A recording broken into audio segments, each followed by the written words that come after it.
s'il est possible que cette coupe s'éloigne de moi. À cette question, nous pouvons répondre ce soir. C'était possible. Il n'était pas obligé de mourir, puisqu'il n'avait rien fait de mal. Il pouvait monter au ciel sans passer par la mort. C'était le seul. Mais par amour pour nous, il a dit oui. Il a donné sa vie sur la croix. Jésus est le Sauveur.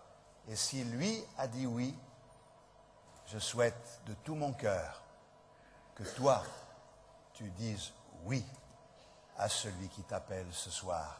Pour nous annoncer le beau message de l'Évangile, comme vous le savez, nous sommes heureux d'avoir avec nous pour ces quelques jours le pasteur Federico Parinello, qui nous vient de Belgique. Il habite dans la ville de Charleroi.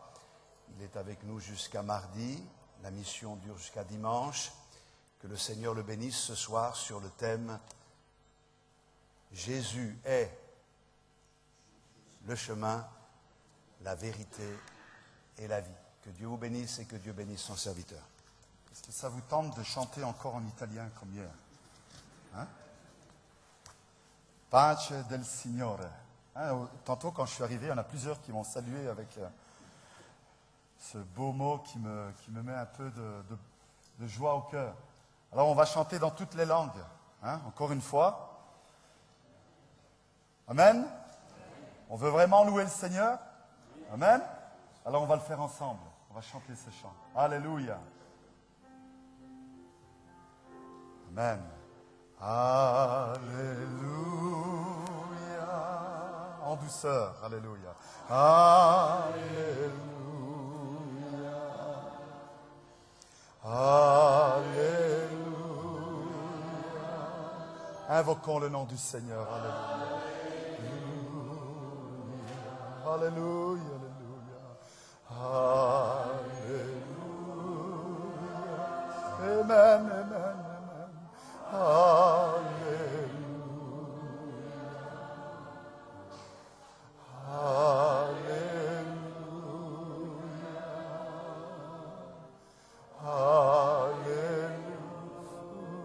De tout notre cœur, alléluia. Alléluia. Oh, vraiment, vraiment avec tout notre cœur, alléluia. Levons nos mains vers notre Dieu Tout-Puissant, alléluia. Alléluia. Alléluia, alléluia. Alléluia. Alléluia. Alléluia.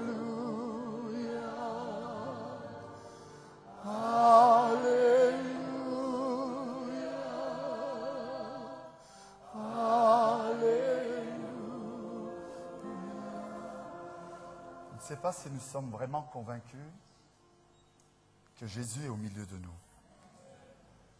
Je ne vous ai pas regardé parce qu'il y a quelqu'un d'autre qui nous regarde ce soir. Et c'est l'Esprit de Dieu. Vous asseyez pas trop vite, vous asseyez pas trop vite. Je sais qu'on est peut-être fatigué, hein? Mais est-ce que nous sommes convaincus que Jésus est au milieu de nous? Ah, il y en a une petite vingtaine ici devant. Est-ce que nous sommes convaincus que Jésus est au milieu de nous? Vraiment? Vraiment? Vraiment? Alors chantons de la manière que nous avons dit la dernière fois. Amen. Chantons Alléluia. Et louons Dieu. Implorons le nom de Dieu.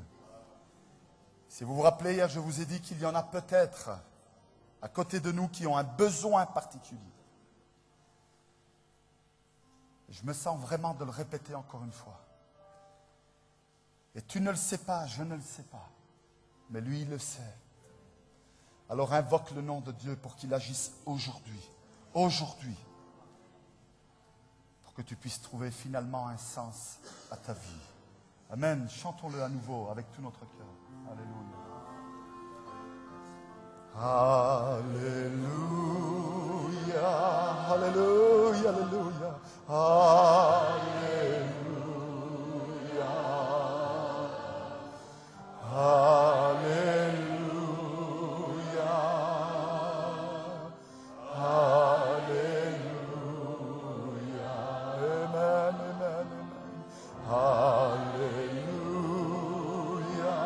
Alléluia, Alléluia.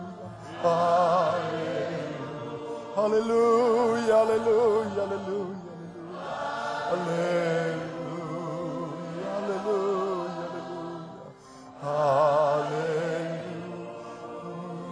Une dernière fois ensemble, Alléluia. Alléluia, Alléluia, Alléluia. Alléluia. Alléluia.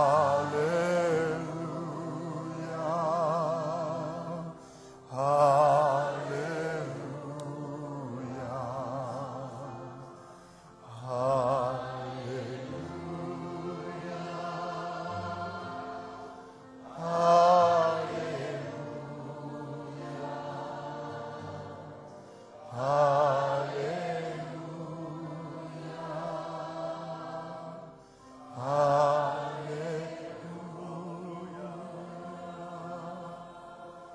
Seigneur, merci, parce que ce soir, tu as préparé quelque chose de merveilleux pour nos cœurs. Et Seigneur, nous sommes convaincus de cela parce que c'est toi qui es parmi nous. C'est toi qui vas parler à nos cœurs par le moyen de ton esprit, Seigneur. C'est encore ce soir que tu vas accomplir une œuvre de conviction. Et nous te remercions pour cela en Jésus-Christ. Amen. Vous pouvez vous asseoir. Merci de votre patience. Merci comme vous permettez à Dieu d'accomplir son œuvre. Parce qu'en fin de compte, c'est ça le désir qu'il y a dans nos cœurs, n'est-ce pas? C'est que Dieu puisse accomplir son œuvre à travers nous. Le passage que nous avons lu hier se trouve dans l'Évangile de Jean, chapitre 14. Et je voudrais qu'on puisse relire au moins le verset 5 et le verset 6, parce que hier on s'est concentré sur la première partie quand Jésus dit « Je suis ». Et on a vu que c'est important, et vraiment très important, de pouvoir retourner à celui qui est le « Je suis ». Avoir confiance en Jésus-Christ. Mettre toute notre confiance dans le Seigneur Jésus-Christ. Sinon, toutes les autres choses que nous pouvons prêcher du haut de cette tribune, eh bien, n'aura aucun impact dans notre vie. Parce que nous n'avons pas donné toute l'importance à Jésus-Christ. Nous n'avons pas mis toute notre confiance en Jésus-Christ. Le verset 5 de l'Évangile de Jean, chapitre 14, dit que Thomas lui dit « Seigneur, nous ne savons pas où tu vas. Comment pouvons-nous en savoir ou en connaître le chemin ?» Et Jésus lui dit « Je suis le chemin, la vérité et la vie. » Alléluia. Dans le livre de l'Ecclésiaste, il est écrit comme cela que Dieu a créé en nous un vide. C'est incroyable ça, hein? Donc Dieu, il a tout créé et il a même créé un vide en nous. Et si on y réfléchit bien, eh bien ce vide, c'est le centre de toute la confusion de l'être humain. Et on va vite comprendre pourquoi. Parce que tout simplement, ce vide ne peut être rempli que par lui. Que par lui. Et exactement, il est écrit comme ça, que ce vide que Dieu a créé dans tous les êtres humains, qu'ils soient en Europe ou dans tous les autres continents, eh bien ce vide, c'est le désir de l'éternité. Et c'est la raison pour laquelle tous les êtres humains sont à la recherche du sens de leur vie. En fait, le chemin, c'est vraiment le sens de notre vie. Quel est le sens de ta vie? Mon frère, ma sœur, mes amis qui est ici, peut-être pour la première ou les premières fois. Quel est le sens que tu as donné à ta vie? C'est ça la pensée, la parole de Dieu pour nous ce soir. Alors, on sait tous qui est notre Père ou notre mère, parce qu'on les côtoie, on les voit, on vit avec eux, on apprend à les connaître.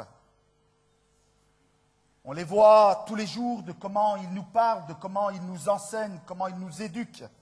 Et donc on sait qui est notre père, on sait qui est notre mère, en tout cas pour ceux qui en ont ou qui en ont eu. Mais moi, qui suis-je? Qui suis-je vraiment? Alors vous savez, ces questions-là nous viennent vraiment à l'esprit quand nous sommes confrontés à certaines situations compliquées de notre vie. Et tout particulièrement quand nous sommes confrontés à la mort. Moi, je ne sais pas pour vous si vous avez été confrontés à la mort. Et pardonnez-moi si je vais rentrer un peu dans mon témoignage personnel, mais j'ai envie de le partager avec vous ce soir. Dès l'âge de 7 ans, j'ai été confronté à cette réalité dans ma vie. On respirait le bonheur dans notre maison. Et puis, mon père est tombé malade, on ne savait pas qu'est-ce qui se passait. Il avait des douleurs qui le prenaient à l'arrière du dos, dans le bas du dos. Et pendant des mois, il a fait des examens, ils ont essayé de comprendre. Il avait 48 ans. Et malgré tous les examens, on ne comprenait pas. Et puis un jour, le médecin de famille a dit je vais demander qu'on l'opère de l'appendicite. Si ce n'est pas ça, ce n'est pas grave. On peut vivre sans l'appendicite. Et donc il l'a fait rentrer à l'hôpital. Et là, catastrophe. C'était la péritonite. Ça s'était transformé. C'était trop tard. Et en quelques jours,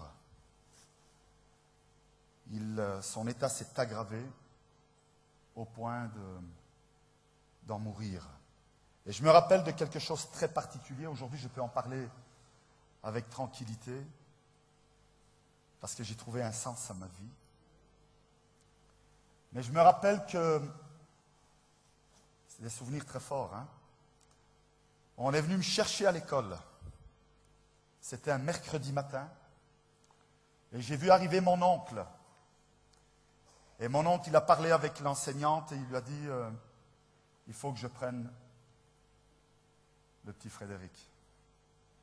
Et donc, il m'a pris par la main, il m'a fait rentrer dans la voiture. Il y avait déjà mon frère qui était là. Et il m'a dit on va aller à l'hôpital. Parce qu'il faut que tu ailles dire au revoir à ton père. Alors, quand je suis rentré dans cette chambre, j'ai vu mon père qui était étendu sur le lit, il avait des tubes un peu partout, mais je me rappelle d'une chose. C'est qu'il m'a dit, je veux prier pour toi. Ça, c'est fort, hein? Je n'ai pas entendu ce qu'il a dit parce qu'il avait du mal à s'exprimer. En tout cas, je ne m'en rappelle plus. Mais je l'ai vu prier avec mon oncle. Il a prié pour moi et mon frère. Mes sœurs étaient déjà là dans la chambre. Et puis quand on est sorti de la chambre, il y a une question qui m'a hanté jusqu'à l'âge de 19 ans, où j'ai vraiment donné mon cœur à Jésus-Christ.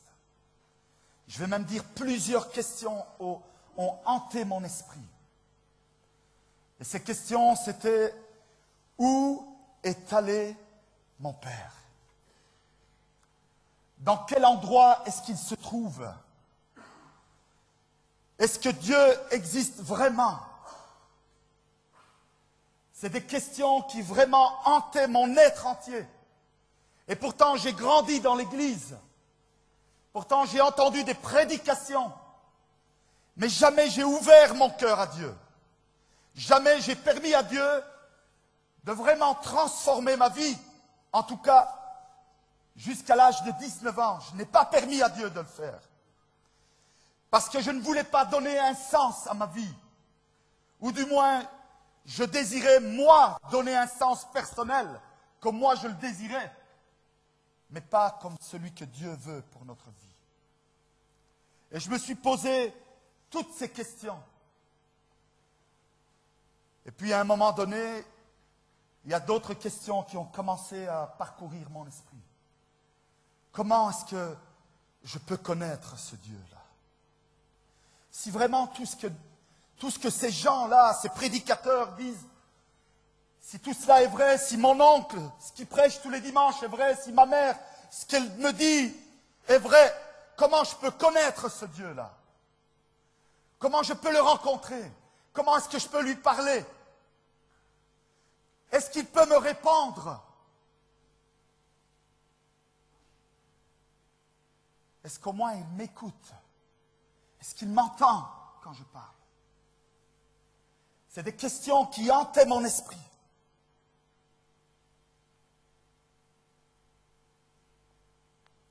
Je vais m'arrêter là pour ce qui concerne mon témoignage. Et vous savez, quand on est dans des moments comme ça, on a deux choix devant nous. Soit on essaye de trouver une réponse à toutes ces questions, ou soit on essaye de les oublier, de les noyer dans la vie de tous les jours. Est-ce que vous me comprenez jusqu'ici? Alors là, on va utiliser des moyens, différents moyens.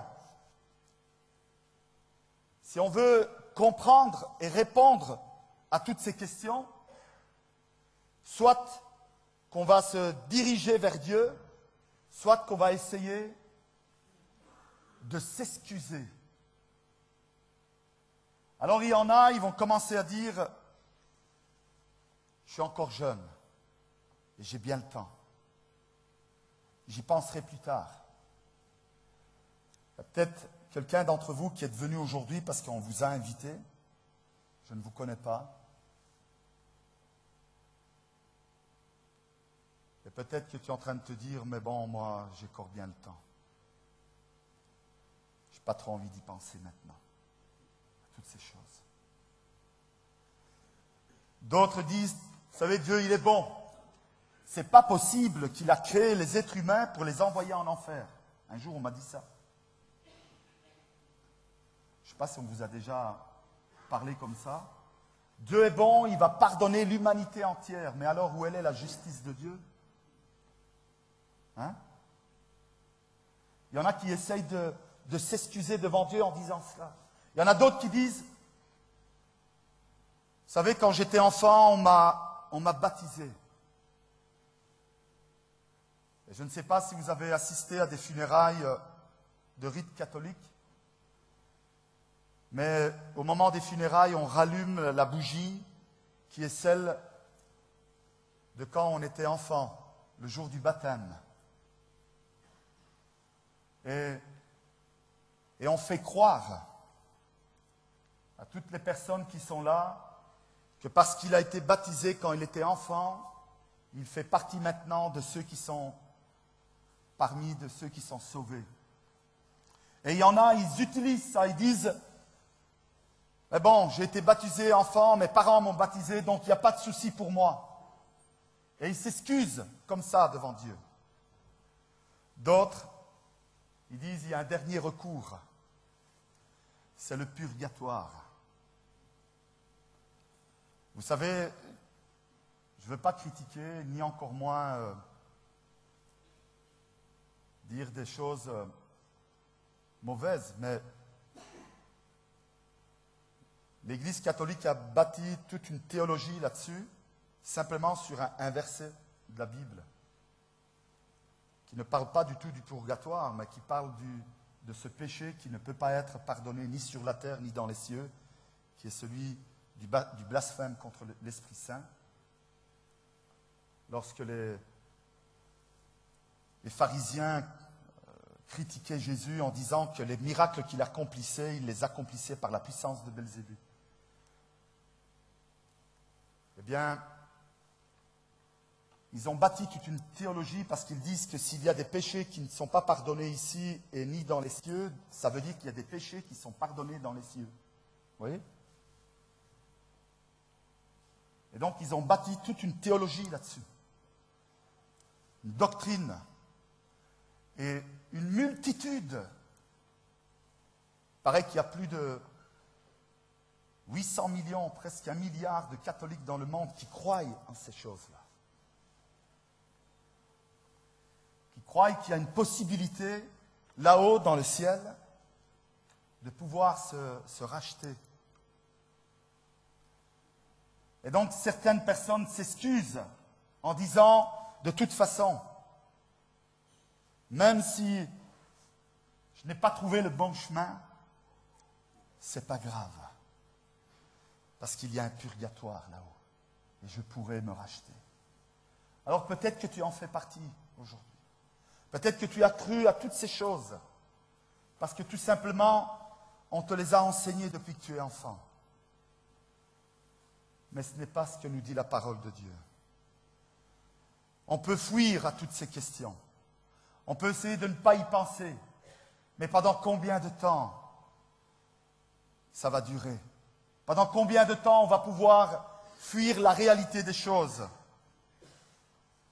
Parce que, qu'on le veuille ou pas, tôt ou tard, certains disent le plus tard possible,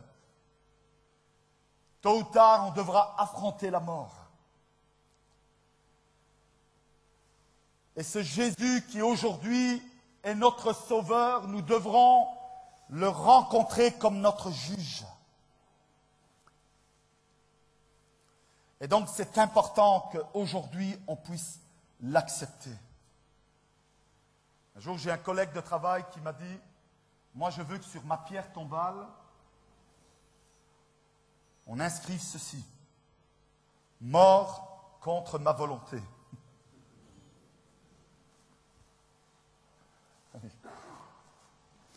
Mort contre ma volonté, ben oui. Je dis, si je meurs après toi, j'essaierai de me le rappeler pour le dire aux gens qui doivent l'indiquer. Moi, je voudrais qu'on indique une autre chose sur ma pierre tombale. Ça valait la peine. Ça valait la peine d'accepter Jésus. Ça valait la peine de le servir toute sa vie. Ça valait la peine de lui rester fidèle jusqu'à la mort, d'avoir combattu le bon combat jusqu'à la fin. Alors, mieux vaut affronter toutes ces questions légitimes avant qu'il ne soit trop tard. Parce que ces questions existent depuis la nuit des temps et tout être humain, tôt ou tard, un jour, il se les pose. Même les apôtres, même Thomas, quand il dit « Seigneur, nous ne savons pas où tu vas », c'est toutes ces questions-là qu'il est en train de se poser. Parce que Jésus est en train de faire un discours, je m'en vais au Père, mais je reviens. Il est bon que je parte pour que vous ayez le consolateur. Alors ils ne comprennent pas très bien tout ça. Mais où tu vas? Comment ça se passera? Et nous, comment ça va être? Est-ce qu'on aura la possibilité d'avoir encore des contacts avec toi?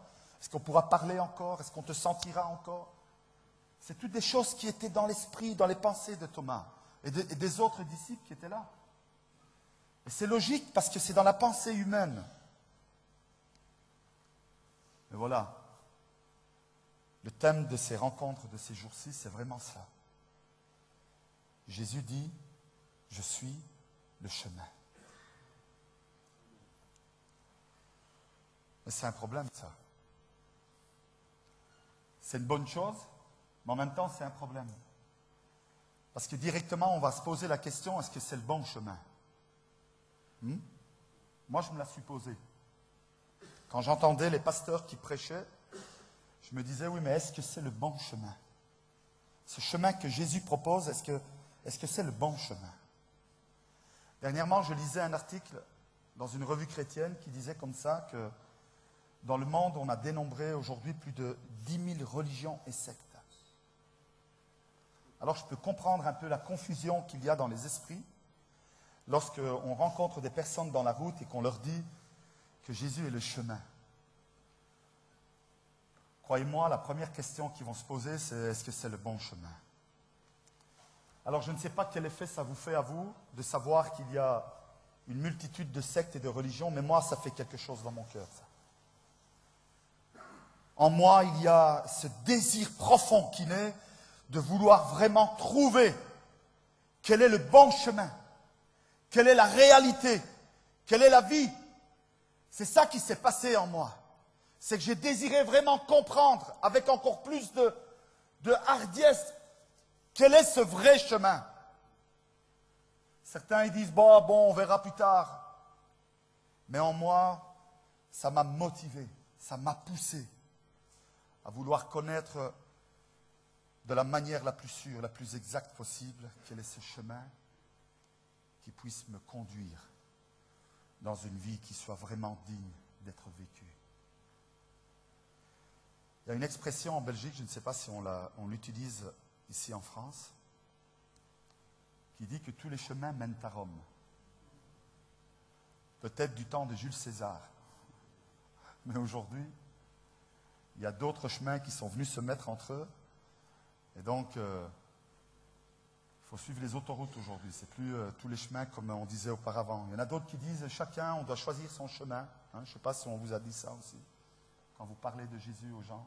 Vous savez, chacun son chemin. Oui. Ça, c'est pour toutes les choses de la vie courante de tous les jours. C'est les choix qu'on fait tous les jours, ça. Mais je ne peux pas choisir le chemin qui m'est le plus commode, le plus agréable, le plus facile pour donner un sens à ma vie. Je ne peux pas. Et la raison, elle est simple. C'est parce que Dieu a déjà établi dans son plan éternel le véritable sens de notre vie.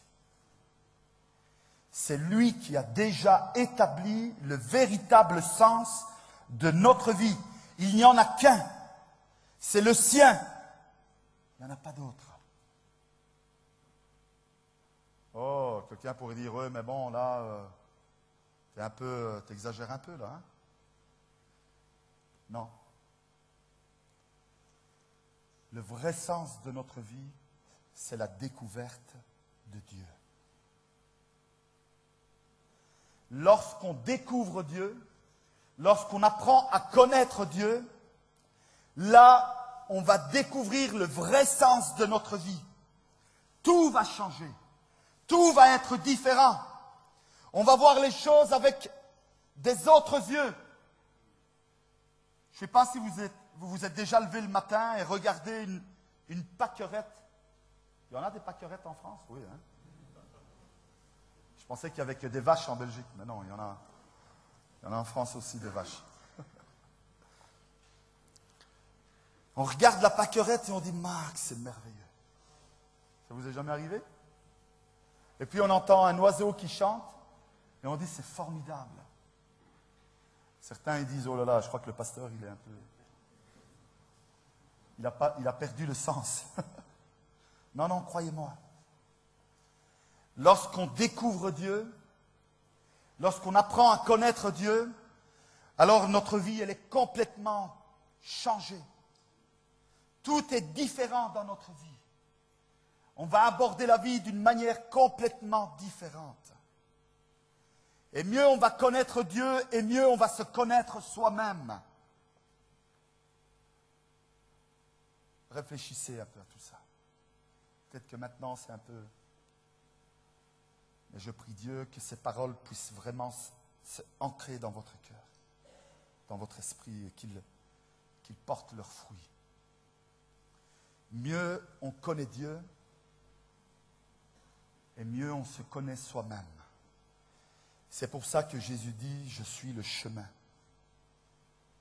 C'est parce que Jésus est celui que Dieu a établi comme unique moyen pour se révéler aux hommes. On comprend mieux maintenant? Dieu a choisi Jésus comme unique moyen pour se faire connaître à l'humanité. Et celui qui reconnaît en Jésus le chemin accède par la même occasion à la connaissance de Dieu. Sans Jésus, on ne peut pas connaître Dieu. On ne peut pas comprendre Dieu.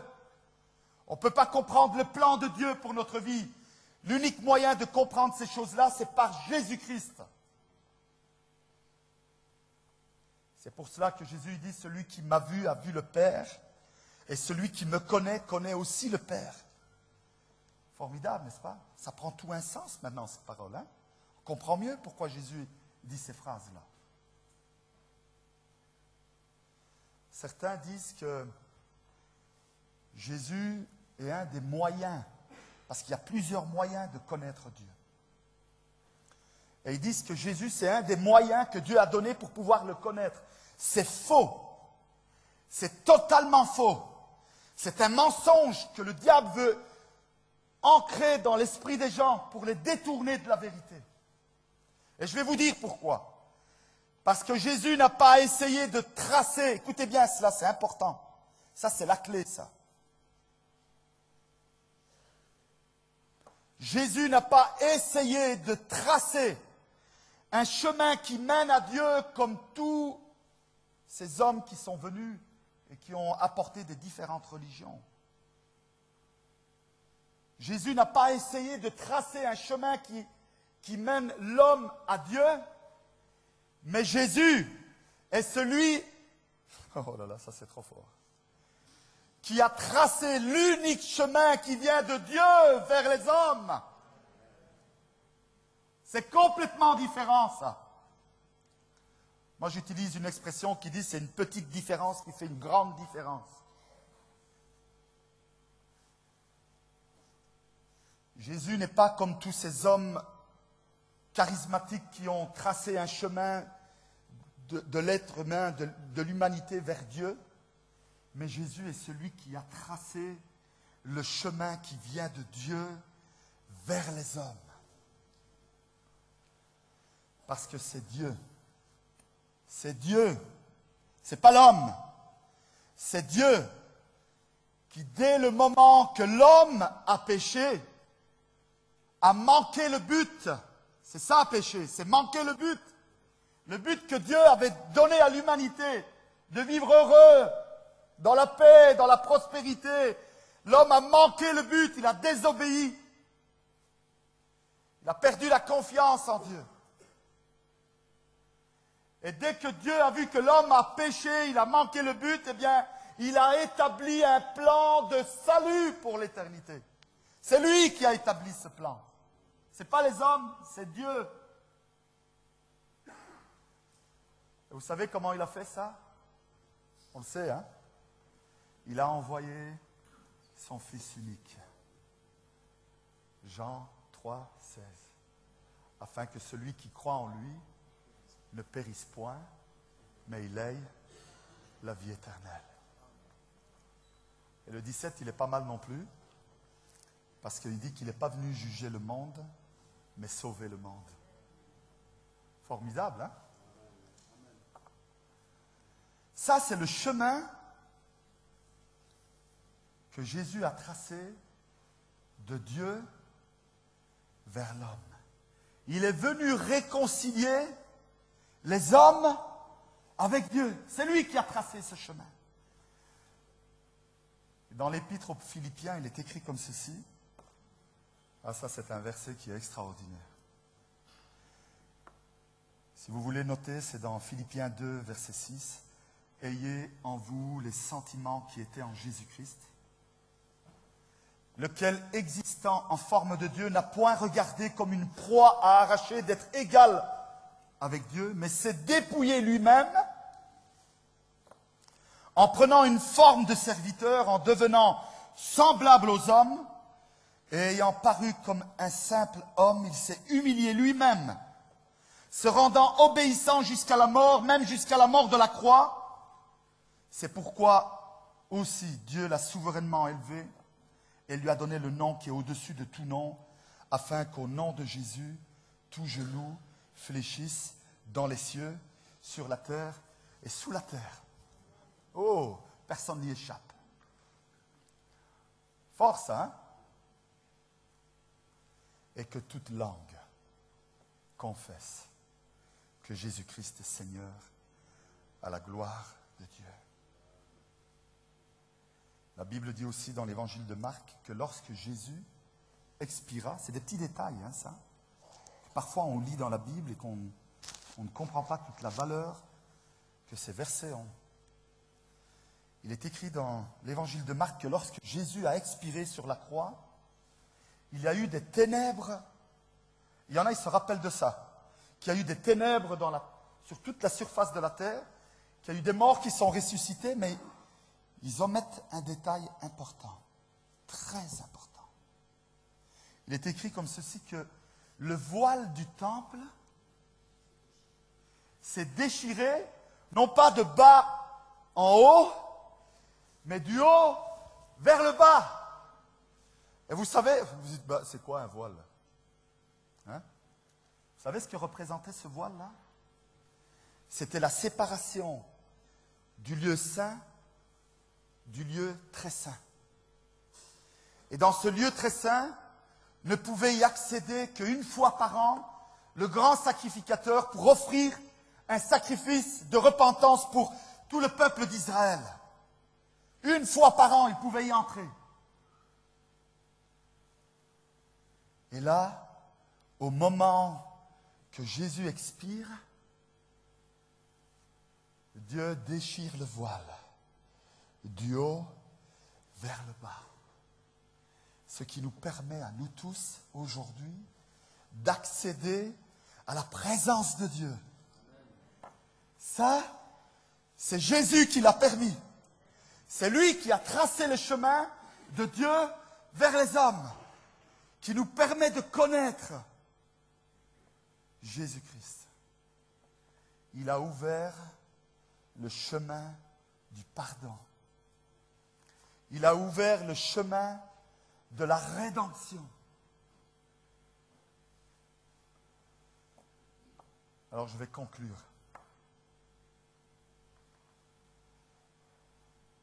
Lui seul peut nous sauver de tous nos péchés. Lui seul. Ce péché qui ruine l'humanité, qui ruine notre vie, notre corps, notre âme, nos pensées. Oh, combien sont torturés dans leurs pensées à cause du péché. Excusez-moi que je dise cela. Il y en a, ils sont torturés dans leurs pensées à cause de l'argent. Tous les jours, le matin, quand ils se lèvent, le sens de leur vie, c'est gagner de l'argent. Et toute la journée, ils sont torturés par ces pensées.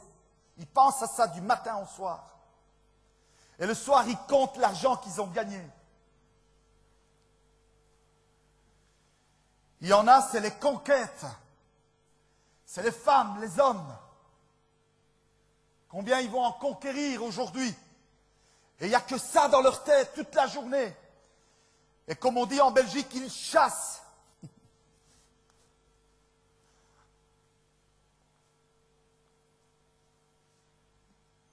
Et ils sont torturés dans leur esprit par ces pensées-là, du matin au soir. Et le soir, ils comptent leur conquête, ou peut-être le matin, quand ils se réveillent.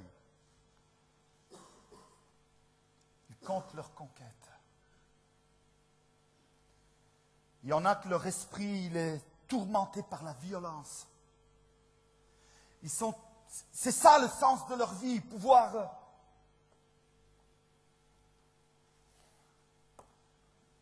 On a moché quelques-uns, on dit en Belgique.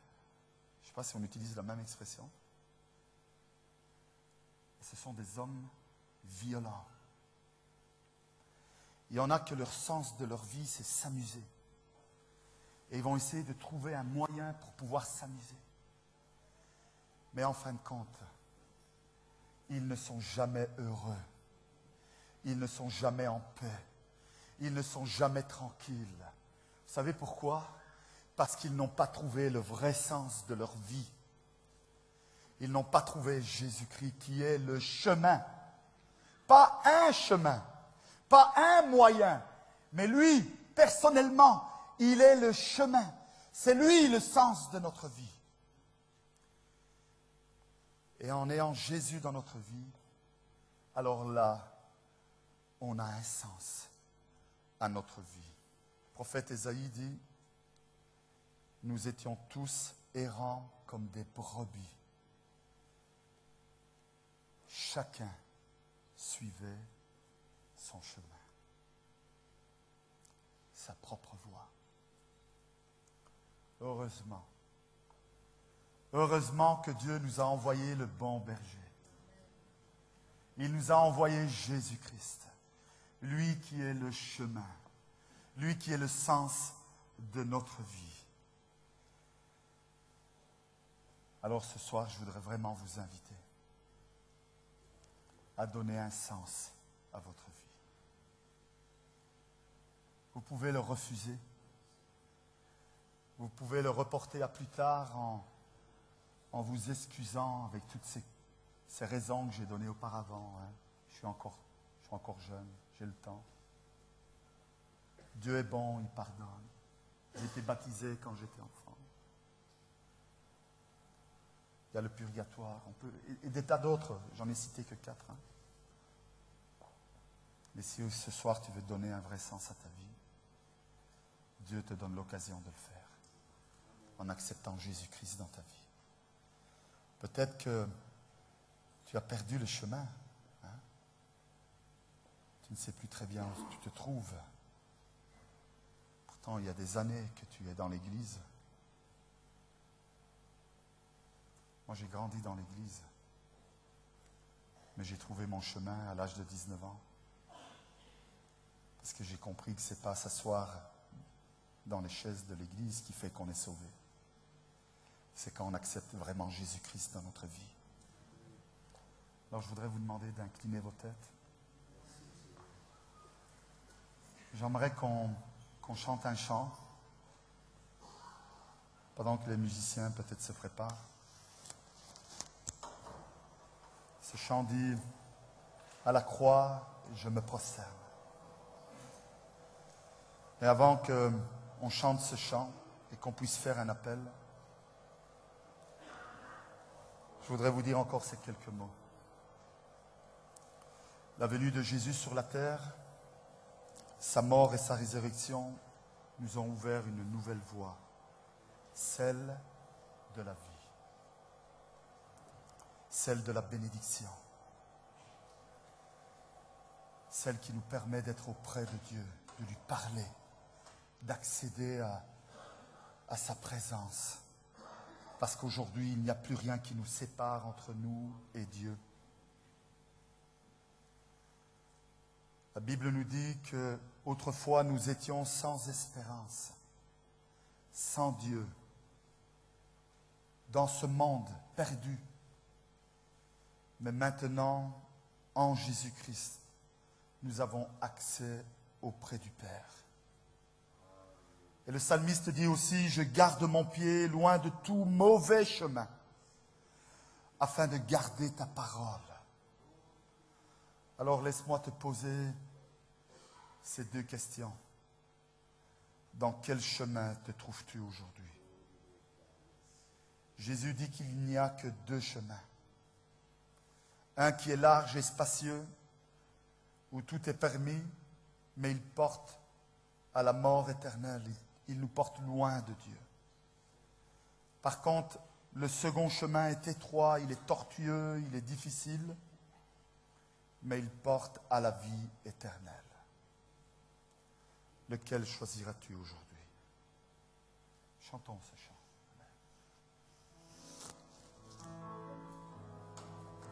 Je demande vraiment de réfléchir à la parole de Dieu pendant que on chantera ce chant. Alléluia.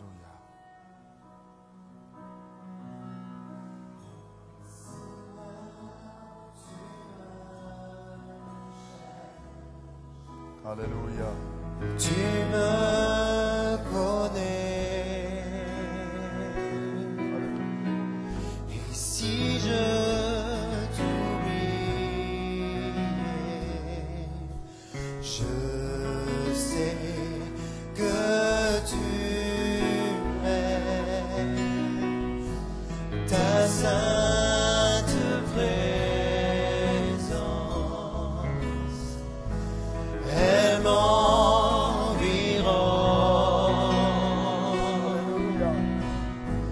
à chaque moment, je sais que tu m'aimes, je sais que tu m'aimes. À la croix je me prosterne, où ton sang coula pour moi, aucun amour n'est plus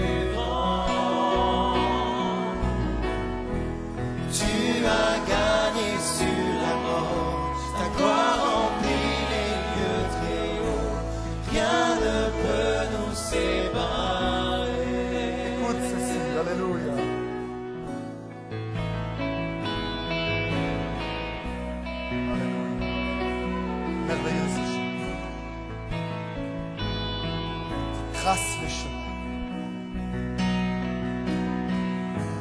Tu marches devant moi. Oh, merci Seigneur. Alléluia. Tu gardes mes pas. Merci, merci Seigneur Jésus. Alléluia. Ta main me soutient. Je sais que tu m'aimes. À la croix je me prosterne, où ton sang coula pour moi. Aucun amour n'est plus grand. Tu as gagné sur la mort, ta gloire remplit les lieux très hauts. Rien ne peut nous séparer. Tu déchires le voile, tu traces un chemin, car tu as tout accompli. Tu déchires le voile, tu traces un chemin, car tu as tout accompli.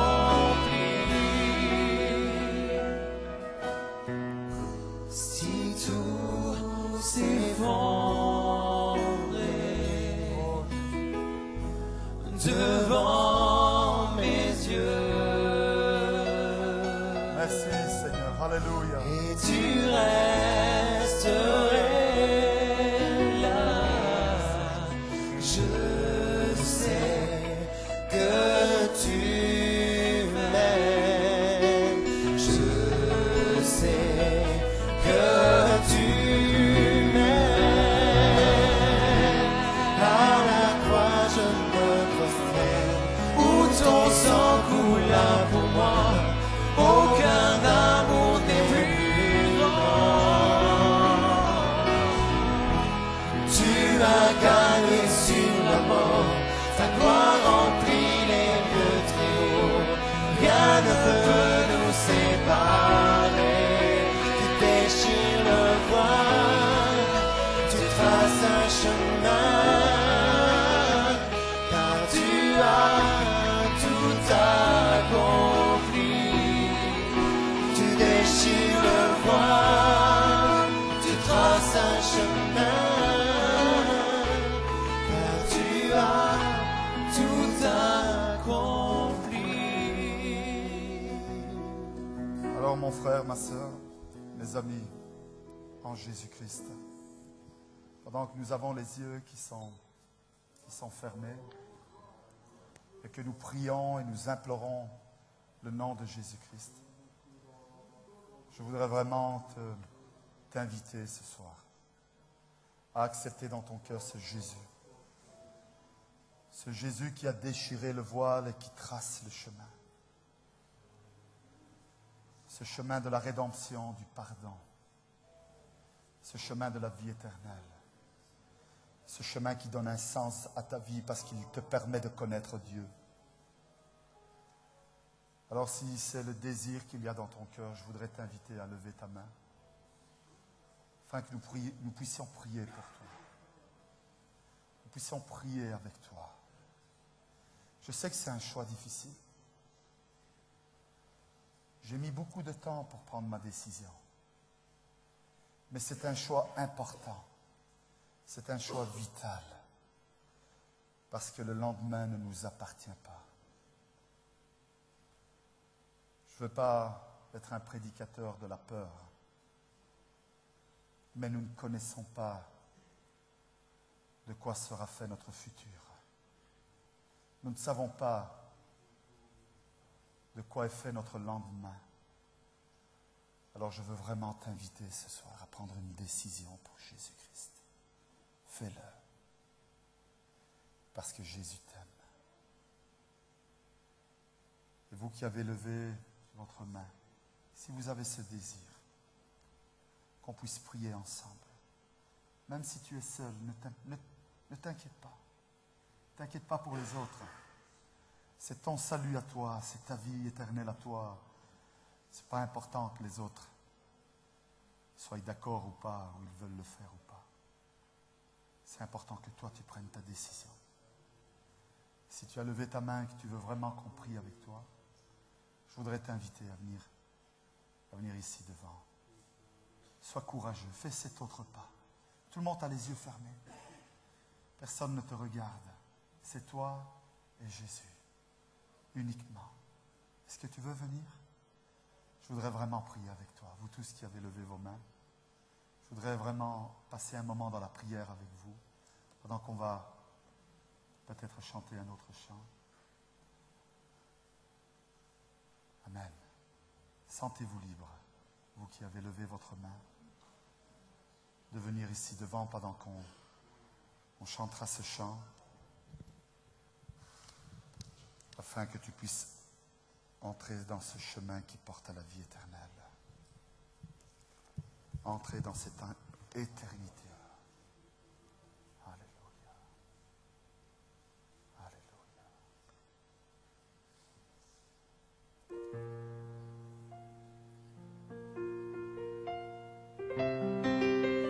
Amen. Je t'invite à venir. Si c'est le désir de ton cœur, fais-le. On va prier avec toi ce soir. Sois confiant. Sois fort. Sois décidé. Aujourd'hui, Jésus t'appelle. Réponds-lui. Alléluia. Jésus t'appelle. Aujourd'hui, Jésus t'appelle. Alléluia. Réponds-lui. Il veut laver ton cœur, pardonner tes péchés, effacer toutes tes peurs. Quant à l'éternité, c'est le moment de saisir cette main qui te tend.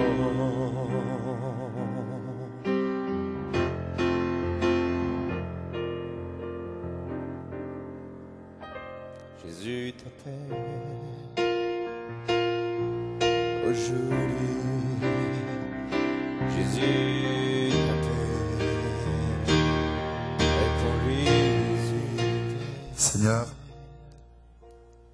d'autres mains se sont levées ce soir, Seigneur. Alors je te demande vraiment que tu puisses aller les trouver là, à leur place où ils se trouvent, Seigneur. Que tu puisses vraiment maintenant travailler leur cœur, leur vie. Seigneur, s'ils ont levé leurs mains, c'est parce qu'ils ont compris ta parole. Ils n'ont peut-être pas voulu faire ce pas de venir ici devant, mais tu as vu leurs mains qui se sont levées, Seigneur.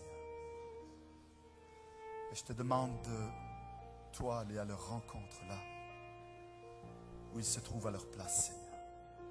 Peut-être qu'il y en a d'autres qui n'ont pas levé leurs mains, peut-être par honte. Mais toi, tu as vu leur cœur qui s'est ouvert à toi ce soir, Seigneur. Alors, Seigneur, je t'en prie, pour tous ces cœurs qui se sont ouverts, pour ces mains qui se sont levées ce soir, Seigneur. Je te demande vraiment d'accomplir une œuvre glorieuse dans leur vie. Je te demande vraiment de les encourager, de les fortifier, Seigneur Dieu. Je te demande que ton esprit les convainc de péché, de justice et de jugement, et qu'ils puissent vraiment, à partir de ce soir, donner un sens à leur vie, prendre la décision de te connaître de tout leur cœur, Seigneur, afin qu'ils puissent vraiment trouver le pardon de leurs péchés et la vie éternelle. Merci, Seigneur, pour tout ce que tu fais en Jésus-Christ. Amen.